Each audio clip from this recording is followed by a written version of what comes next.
trendsetters, how are we? Just a little update video, because on the install video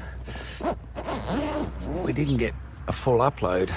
It glitched out for whatever reason and it took quite a while to upload, so rather than go through that pain again, I'm just going to do a little update to that video and show you the final result. And just as an aside, the overall height when I added this awning was about 2300, so 2.3 meters to allow for, and that's based on these existing tires, which are 285/70R17s, just as a reference. Okay, so we're just going to set it up, and I've used it a few times now and it's been very good, gotta say. Pretty happy with it. So I just keep, obviously, the strap in the bag. There's plenty of dogs barking in the background, we're surrounded by them here. And literally, swing this. Oh, what have I done? I do this all the time. I don't pull the bag back enough. So here you are, warts and all. Just pop the arms out first from the end of the bag. Don't be a muppet like me. And bring it all around. And throw him on there. And that's it. She's up. And I'll just give you another little snapshot of this with the lights on as well. But that's as simple as it is. Absolutely stoked with this thing. Obviously, as mentioned, you get to pop this up if you've got a bit of water. So let's get you another shot of the lights. Just unlock the car, and this is it.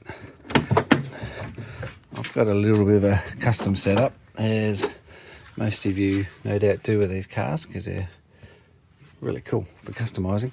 So I was going to connect it, as mentioned in the video, to the joist plug, or modify it to suit. But since unwrapping this package, I've discovered that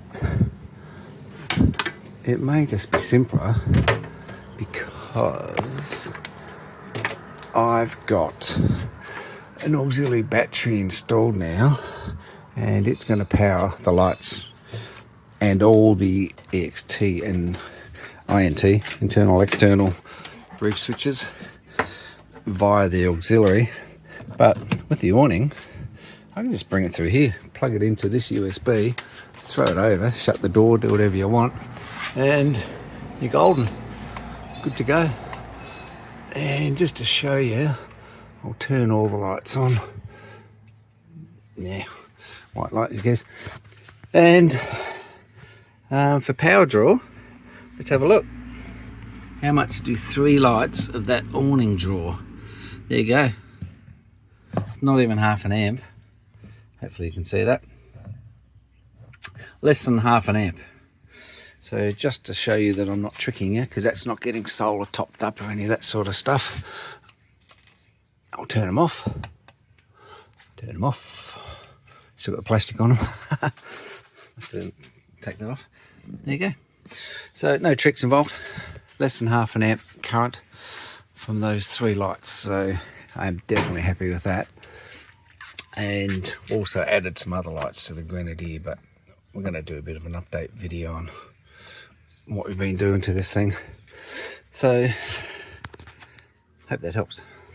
So regarding to height, there's a little check for you. I'm at 2.2 to the underside of the awning, and I would, as mentioned, be allowing at least 2.3 in car parks and so forth, the angle of departure, etc. You know, all that good stuff. So not too tall, I don't think, with those tyres. So a quick little summary about this awning. Absolutely love it. Really happy with the choice. I think it's best awning I've had. And just see how easy things are to do. And it's integrated with lights and poles in case you need them. Definitely lights, of course. So check them out. There's no financial arrangement with Open Road for this. It's just a genuine review. And yeah, I like it. It's really good. Check them out for yourself. Thanks for watching.